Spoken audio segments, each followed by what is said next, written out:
We're live, by the way.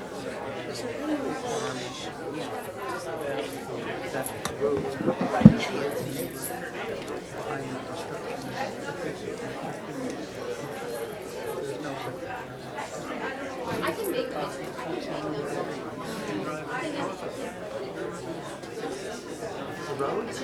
Thank you. I'll pass that on. Helicopter in.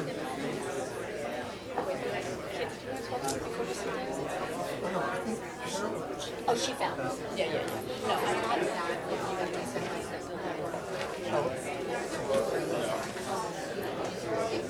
Diane. Available, not in here. Yeah. It's good. Oh, okay. Just Good stuff, but not making it good. I'm confused in terms of this is all the documents being filled. Hey. Well, if I have questions, you're next week.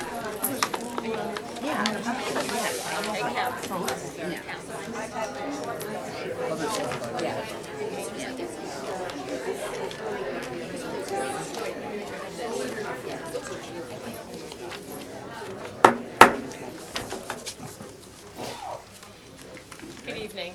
In accordance with Section 5 of the Open Public Meetings Act, Chapter 231, Public Laws 1975, be advised that notice of this meeting was made by posting on the bulletin board at Town Hall and serving the officially designated newspapers a notice stating that this meeting would take place at Town Hall at 7:30 p.m. September 3rd, 2019.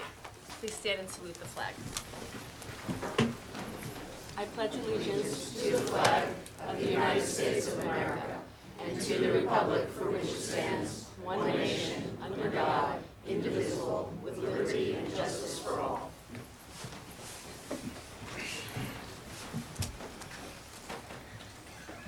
Roll call, please. Ms. Burstein? Here.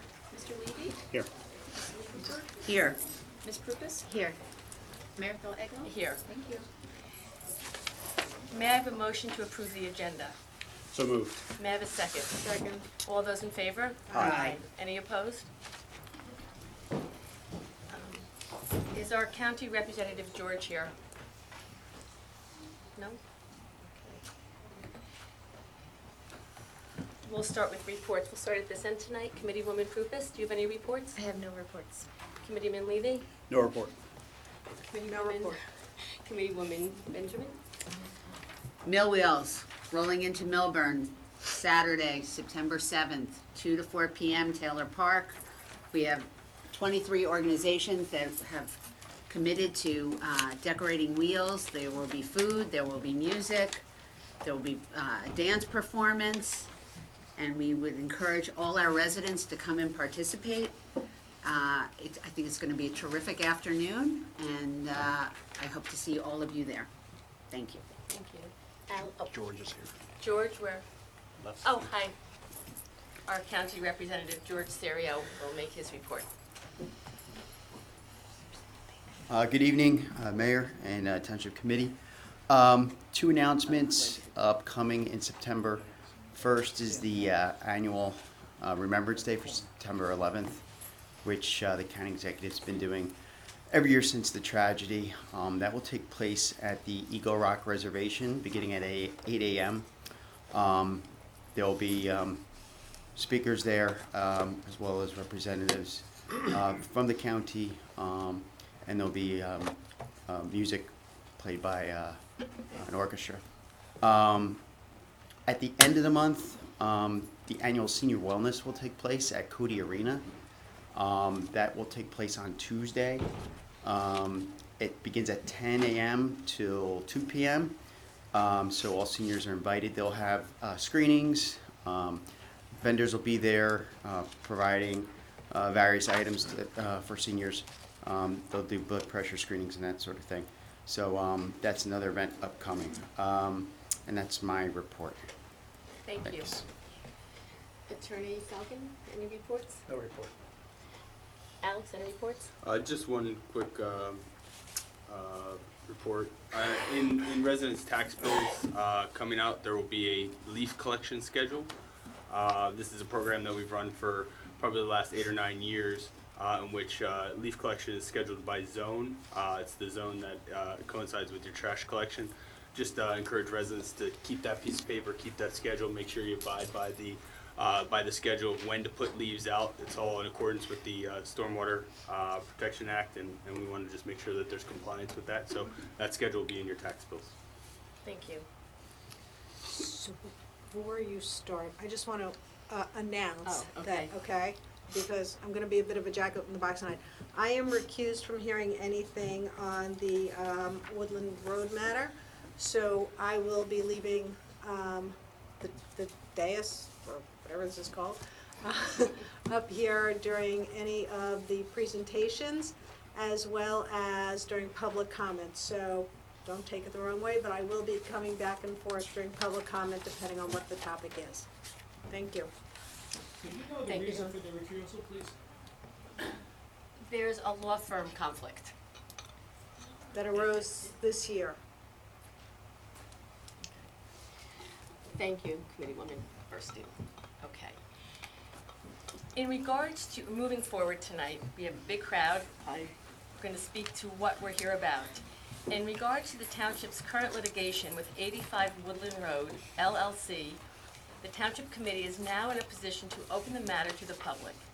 In order to be transparent, the Township Committee invited Ed Buzak, our Planning Board Attorney, Paul Phillips, our Township Planner, and Frank Banish, our Court-appointed mediator, to this meeting in order to provide an overview of the matter and Ordinance 2542-19, which is before the Township Committee this evening.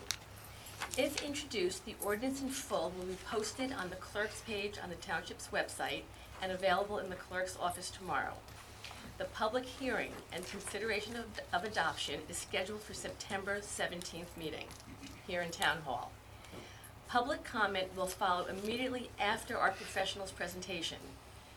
The timer has been calibrated to count down and buzz at 2.5 minutes, which allows each speaker enough time to complete their comments by 3 minutes.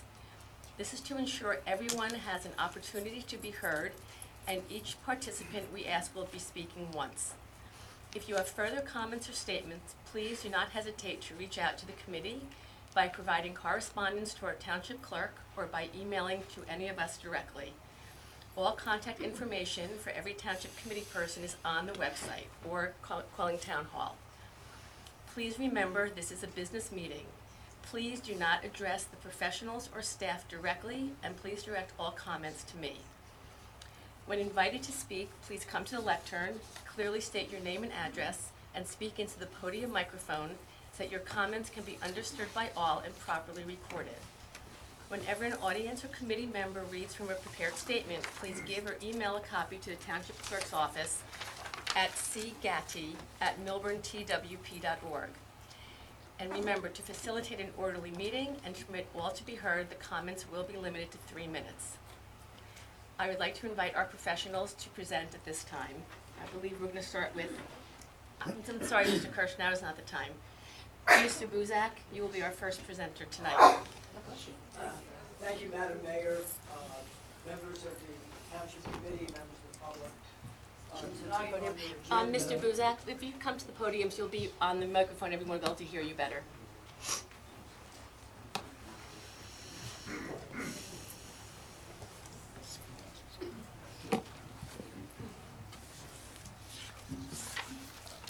Madam Mayor, members of the Township Committee, members of the public, tonight on the Township Committee's agenda is the introduction of ordinance number 2542-19, which is an ordinance to approve a settlement agreement resolving certain litigation captioned 85 Woodland Road LLC et al. Versus the Township of Millburn et al.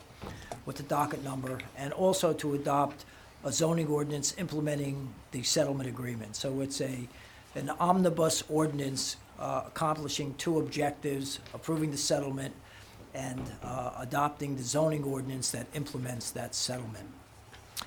While all of that, as the mayor pointed out, will be available after introduction of the ordinance, it will be available on the website, and hard copies will be available in accordance with the legal notice that will be published for the public hearing to take place on September 17th.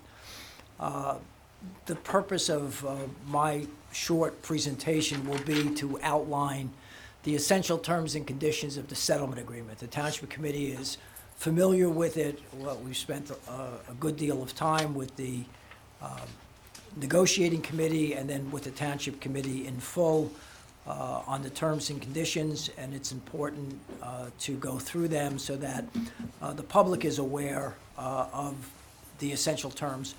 Also, we need to remember this is a settlement of litigation. The purpose of a settlement generally is to eliminate the risks of trial. Those risks are on both sides. The outcome through a settlement is achieved, it's certainty, and people can move on. Both sides can move on from that point. The settlement agreement is not too long. It does the following, however. It describes the property, which I think everyone is aware of in this room. It's at the corner of Woodland Road and Chatham Road. It's formally identified in the settlement agreement. The property size is an assembled property of 1.56 acres. The settlement calls for the zoning for 62 units consisting of 50 market units and 12 affordable housing units. That is a 19.4% set aside. Set aside meaning the percentage of the total number of units that are set aside for low and moderate income households. The bedroom mix varies depending upon an affordable unit or a market unit. The affordable unit bedroom mix is set by regulation. In this case, of the 12 affordable housing units, there will be 2 one-bedroom units, 7 two-bedroom units, and 3 three-bedroom units. Again, the percentages are set by regulation. Of the market units, there will be a minimum of 3 one-bedroom units and a maximum of 47 two-bedroom units. The affordable units will have a rent stratification, meaning that 50% of the affordable units, 50% of those 12, will be available to moderate income households. Moderate income households are defined as those households based on household size that earn between 50 and 80% of the median income of the region of which Millburn is a part. That region is done by counties. Millburn is part of Region 2, Essex County. The other counties that comprise Region 2 are Warren County, Union County, and Morris County. The other 6 affordable units will be available to low-income households. Those households are defined as earning less than 50% of that same regional median income in the same region. In addition to that, of those 50%, those 6 low-income units, 2 of the 6, will be available to what's known as very low-income households. And those are households that earn 30% or less of that same regional median income. The affordable units will be made available in sync with the development of market units, again, based upon a schedule that is set forth in the regulations that govern these affordable housing matters. There will be 2 affordable units made available, that is CO'd, obtaining COs, prior to the 14th market CO for a market unit. There'll be 4 additional affordable housing units prior to the 25th market rate unit. There will be 3 additional affordable housing units prior to the 38th market unit, certificate of occupancy for the market unit. And the final 3 affordable housing units will be available prior to the 45th market rate certificate of occupancy. So when 90% of the development is built, 100% of the affordable units will have certificates of occupancy. It's also important to recognize that the settlement provides that the affordable housing units will be integrated within the project. So it's not going to be a standalone building that's going to be 12 affordable units. These units will be integrated throughout the complex itself. In addition, the settlement provides that there will be not to exceed 10,000 square feet of space for the Summit Medical Group, which has a facility on one of the properties, one of the lots that have been assembled as part of the project. There is a prohibition set forth in the settlement agreement as well as in the ordinance for or from 24-hour emergency care operation by that Summit Medical Group. Parking for the project will all be structured parking.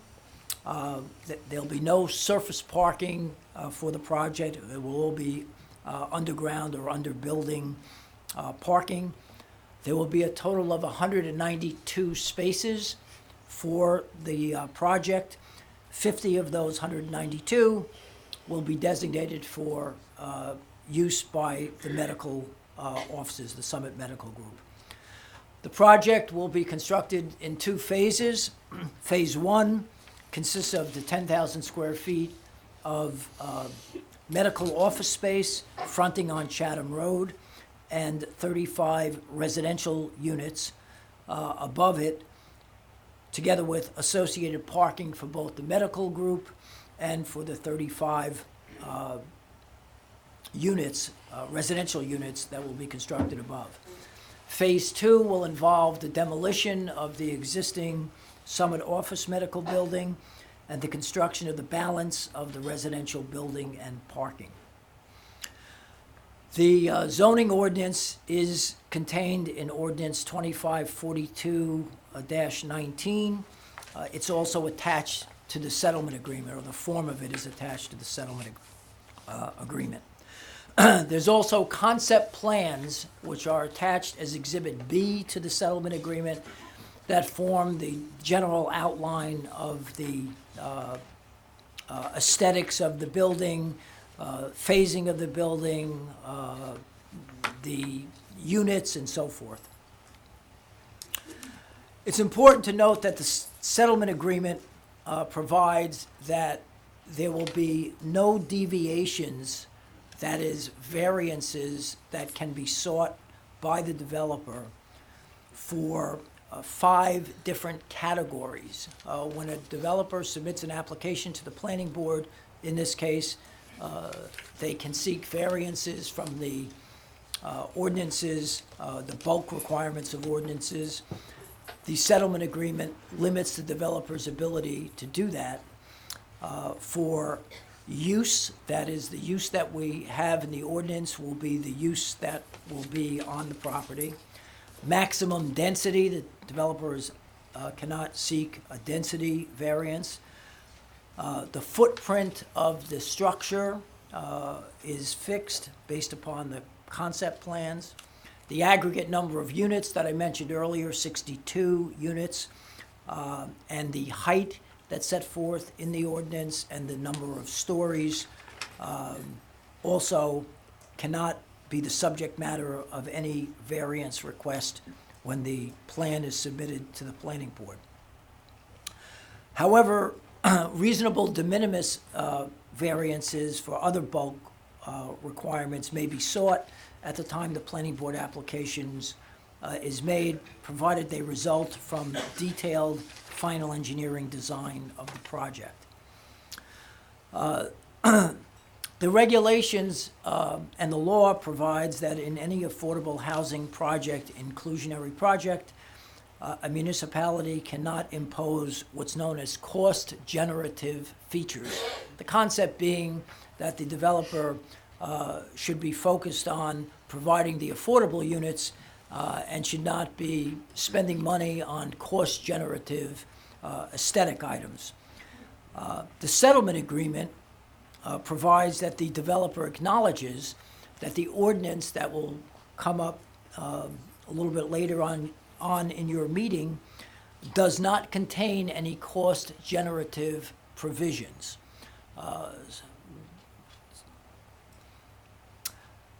It should also be noted that the planning board, when the application is made, is prohibited from imposing any cost-generative requirements. So essentially, the ordinance is going to control what this development looks like when all is said and done. There's a section that's ancillary to the primary objective of the settlement agreement regarding tax appeals. There are tax appeals that are pending on this property.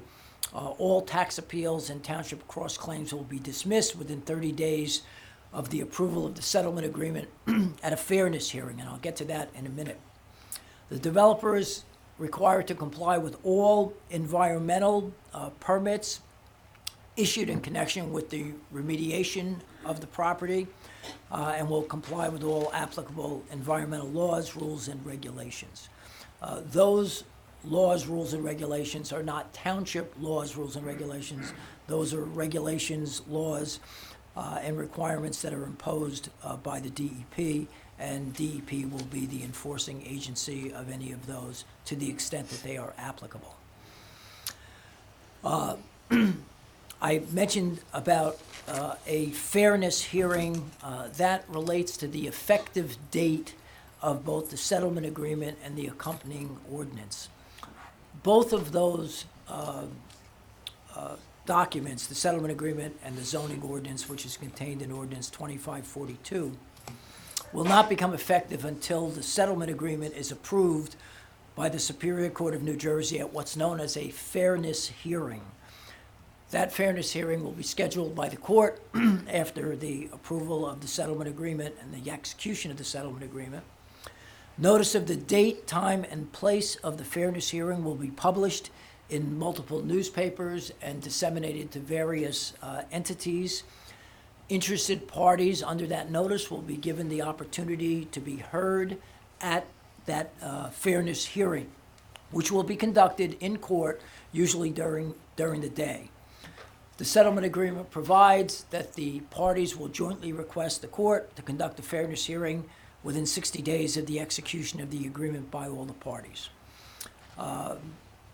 There are default remedies in the settlement agreement. They're typical for these types of agreements, where if one party believes that the other party has defaulted, they are required to give notice to the alleged defaulting party. The alleged defaulting party has an opportunity to cure that default, and if they are unable to cure it, then enforcement proceedings can take place. And finally, there's just a general provision with regard to extensions of time periods that are set forth. The parties can mutually agree to extend times that are set forth in the agreement.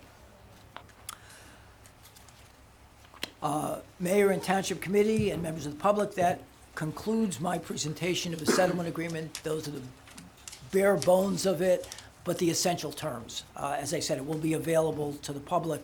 You obviously have all seen it and know all those details. Thank you, Mr. Thank you. Kuzak. Mr. Phillips, our town planner, will present next.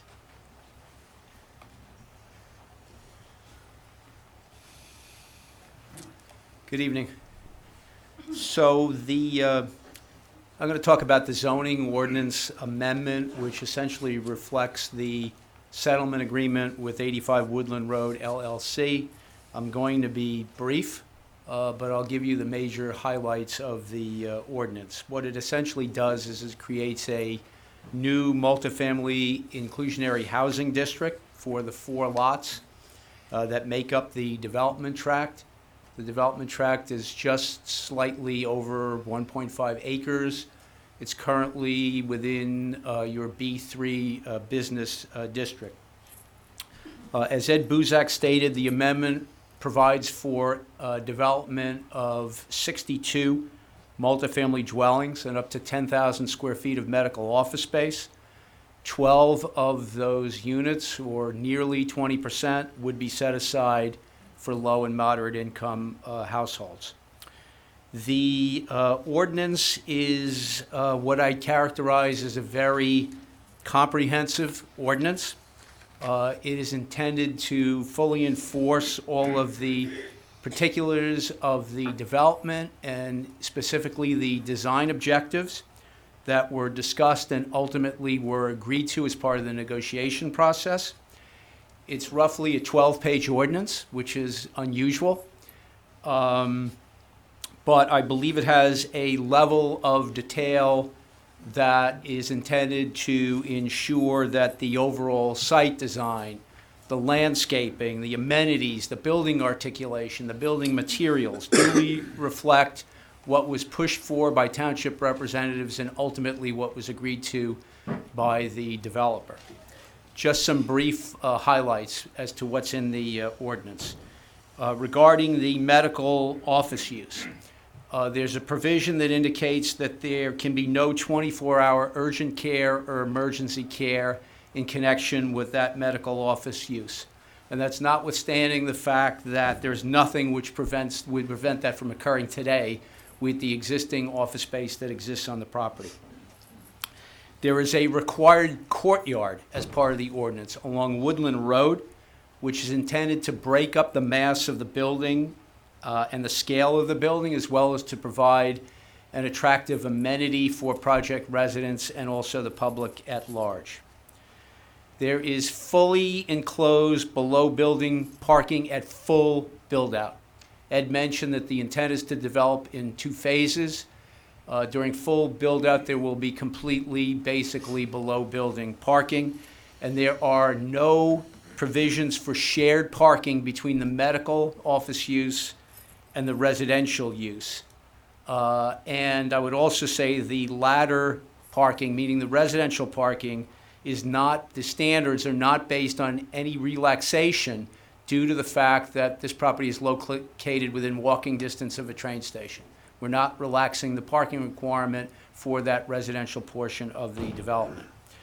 The building heights, they range from 3 stories along the Chatham Road frontage, and they transition to 4 stories as the property basically drops in grade along Woodland Road, and that 4 stories includes any exposed parking level. There are required building stepbacks at the top floor at several key locations, all along Woodland Road, and again, all designed and intended to basically soften the mass of the building as viewed from Woodland Road. There are detailed building design standards in the ordinance. They cover what's known as both vertical and horizontal articulation. The building, for example, is required to be broken up into a series of both major bays and minor bays, and it is further divided into a base of the building, a middle portion of the building, and a top portion of the building. And there are provisions with regard to variation in materials, variation in fenestration, as well as architectural detailing, again, all designed not only to provide for an attractive building, but to basically break up the mass of the building. There are glazing requirements. There are requirements with regard to window proportioning. There are requirements with regard to the construction materials that must be employed in terms of the construction of the building itself. And lastly, there are a series of landscaping and hardscaping requirements that are designed basically, again, to create a visually attractive view shed, and again, also soften that mass, in this case, for the ground level facade and also any exposed parking level, which basically the landscaping requirements are designed to screen from public view. So in summary, a great amount of detail in this ordinance, but a level of detail that's basically intended to hold the developer to what was agreed to as part of the negotiation, and also to provide for a well-designed and high-quality project that really leaves little or no room for surprise. Thank you. Our next presenter is our professional, well, not our professional, excuse me, Mr. Banish, the court-appointed mediator who we've been working with. Good evening, Mayor, members of the committee, and members of the public. Thank you. Yes, my name is Frank Banish. I was appointed by Judge Gardner to be the court-appointed special master overseeing the process of your constitutional compliance. Constitutional compliance is a process whereby a fair share obligation of affordable housing, your share of the region's affordable housing need, is established, and you develop a plan to satisfy that. Courts have appointed planners like me to be the court-appointed masters to assist in the evaluation that the court has to conduct. And there's really two parts to my evaluation. The first part is if there is a settlement agreement with Woodland or anyone else, Fair Share Housing Center, that agreement cannot be effective until the court determines that it is fair to the Mount Laurel beneficiaries, which means that it provides sufficient benefits by way of affordable housing that the court can say, yes, that's okay for a profit-driven developer to provide that. The second part of the court's review that I assist with is whether the Fair Share Plan provides a realistic opportunity to actually meet that constitutional obligation. So it's really a two-part test. The first part will come up with regard to this settlement agreement in a fairness hearing probably before the end of this year. I also was the person that supervised the mediation that your mediating team and the developers team met on a number of occasions. That those negotiations, I'm sure, to everyone seemed drawn out at times. I have to say, though, that having been involved in quite a bit of that kind of negotiation, I think that good faith was shown on both sides of the negotiation. We had some back and forth. I think that the product that you've arrived at is a superior approach to meeting this obligation. I've reviewed the settlement and the draft ordinance that will be introduced tonight. My job, as I say, will be to prepare a report to the judge regarding whether or not this settlement is fair to the Mount Laurel beneficiaries. I believe that the 12 units that are proposed to be almost a 20% share of the 62-unit project will be able to be found to be fair, since the presumptive requirement would be 15% of the total units would have to be affordable units.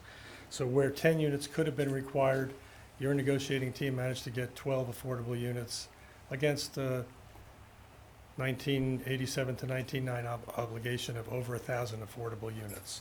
I'm encouraged to know that there have been some other affordable housing activities taking place in construction, undergoing or on the way. I believe that when the time comes, I will clearly be able to recommend that this settlement agreement is fair to the Mount Laurel beneficiaries. Those are my comments. Thank you. You're welcome. Okay. In a moment, we'll start public comment. I just want to read something one more time. Please remember that the timer has been calibrated to count down and buzz at 2.5 minutes, which allows each speaker enough time to complete their comments by 3 minutes. To ensure everyone has an opportunity to be heard, each participant shall speak once. If you have further comments or statements, please do not hesitate to reach out to the committee by providing correspondence to our township clerk or by emailing us directly. All contact information is available on our township website or by contacting Town Hall. Now is the time for public comment to continue our business meeting. Please step up to the podium, give your name and address, and you may start. Jean Cosgrove, 99 Oakview Terrace. We are overgiving to this developer. Other towns in New Jersey settle for much less in these builders' remedy lawsuits. This is a 1.5-acre site where the developer says he intends to have 62 apartments plus 10,000 square feet for Summit Medical Group. giving this developer 48 to 50 apartments per acre is significantly more than similar towns have settled for. In the borough of Dumont, it settled its builder's remedy lawsuit at 22 housing units per acre. Special Master Banish, who you have heard from tonight, was the special master in that Dumont case. In the township of Cranford's builder's remedy lawsuit, the New Jersey Appellate Court found 23 apartments per acre sufficient. The town considered this too much, ultimately purchasing the property from the developer, reselling it to another for $500,000 more, and get a lesser density of 14 apartment units per acre. Again, here we are at 48 to 50 apartments per acre. It also bears mentioning our town's own affordable housing plan, created just in 2018, sets a density of residential dwellings in 4 designated zones, significantly less than this proposed settlement. On Morris Turnpike, our affordable housing plan sets a density limit of 10 dwellings per acre. On Millburn Avenue, it limits it again to 10 units per acre. In the area by Millburn ShopRite, 10 per acre. Canoe Brook Country Club, if it was ever to sell, would be limited to 6 residential units per acre. This proposed settlement is clearly of an inappropriate magnitude. I've heard others say that we need something there. Look at how bad it looks now. It's an eyesore. This is exactly what the developer wants us to think. As he let the weeds grow to 6 feet on the property, as he boarded up a large window with 1 or 2 broken panes of glass, rather than repair them. Doesn't the town have any ordinance requiring property owners to maintain their property? Are owners of vacant properties permitted to board up their windows indefinitely? This developer is entitled to build on this property. We know that. But it should be a building of not such monstrous proportions. Thank you.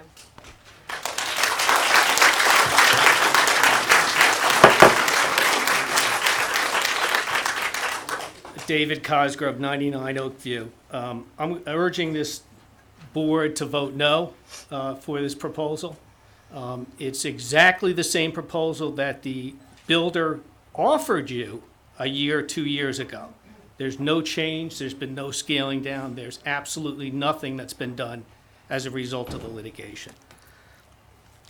The lot at best we know is 1.5 acres. At 4 stories, which is the side that's going to face my 2-story house, that's a 50-foot wall.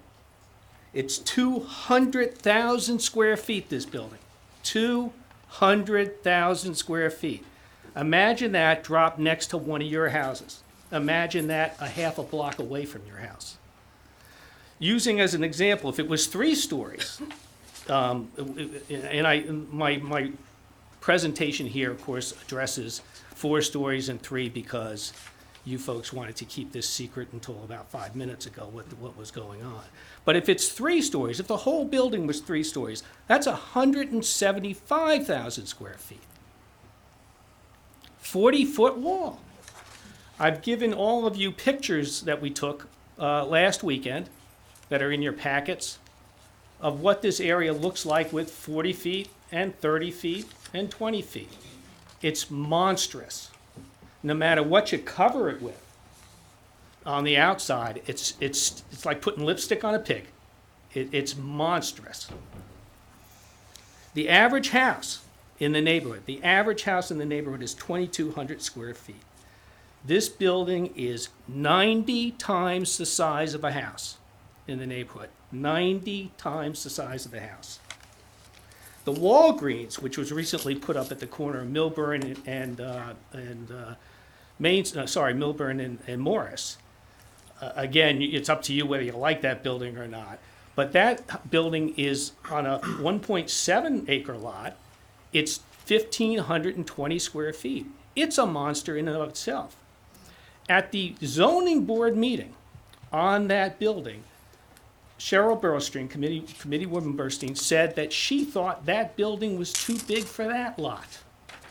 And that's in the minutes of the zoning board. That building is 13 times the size of this building that you're gonna voluntarily let them. You haven't negotiated this down to anything.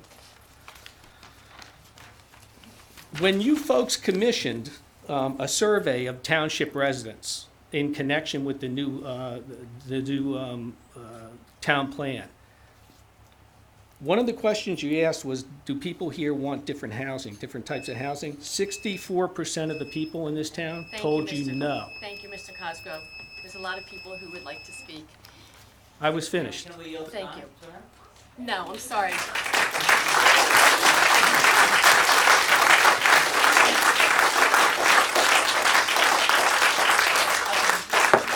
Who would like to speak next, please? Please. Hi, good evening. Good evening. My name is Wei Lu. I live in 72 Oakview Terrace, Short Hills. My name is Wei Lu, and I live in 72 Oakview Terrace. I will move next year, but I'm here for my children. They will probably move in back in maybe 10 or 20 years. So I'm here to object this so-called affordable housing policy. There is a policy called 340B for pharmacy. It was designed to offer low pay or free drugs to low income people. In 1972, it was out of goodness of the Congress and the pharmaceutical company. It was passed. It was originally passed for a good cause, but it turned out to be a mess. I don't know how this policy will, what it will outcome in the future, but just by listening to its detail, I think it's very hard for us as residents of Millburn or Short Hills to keep track of this policy, because when the state passed this kind of law, it doesn't design how to execute that law in detail and enforce every aspect of that law to be checked and verified every time. For instance, when the owner of this house moved in, they have low income. What if they sell in a higher price or some other variables may happen along the way? Now, let me conclude my speech here. If I would rather see St. Roma Church move to that place, and then if you have a new building along Millburn Avenue, right across the gas station, then I would probably accept it if it is like 2 floors or maybe 3 floors. But have such a humongous buildings in that place, not only I'm not happy, the birds are not going to be happy either. Thank you. Thank you.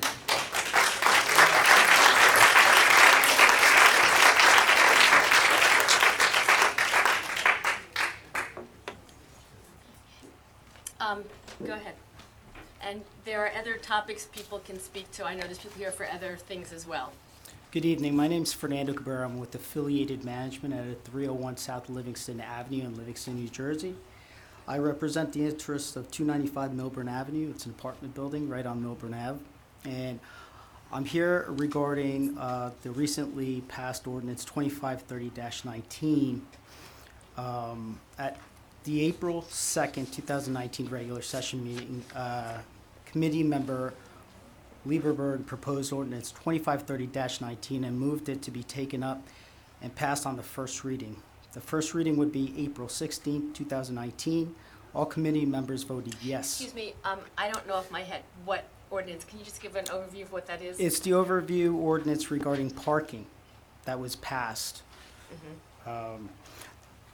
All the committee members voted yes. The ordinance amended a section of Chapter 7, Section 7-35.7, And since our concern is concentrated around the downtown parking lots, we noted that no changes were made to lots number 1, 2, 7, or 9 in the new ordinance. The new ordinance noted that in Lot 2, there were 281 permit parking spaces, 19 24-hour permit parking spaces, 48 business permit parking spaces. Lot 7 indicated it had 277 permit parking spaces, and Lot 9 had 41 parking permit spaces. The purpose of the ordinance was to redesignate parking lots around the Short Hills train station. The ordinance passed during the April 16th meeting. There were 3 types of permits: 24-hour annual at $300, business permits at $330, commuter permit parking at $620. At the June 4, 2019 meeting, the minutes indicate that a new ordinance was adopted to also, at that time, increase the towing rates within the municipality. Now, in August 2019, residents with the 24-hour permit parking received a letter from the tax collector indicating that Lot 7, per new ordinance, was no longer allowed overnight parking. Now, the ordinance does not specifically state that 24-hour permit parking is no longer allowed in the lot. At some point, someone arbitrarily created a letter, and it was sent out to all of the 24-hour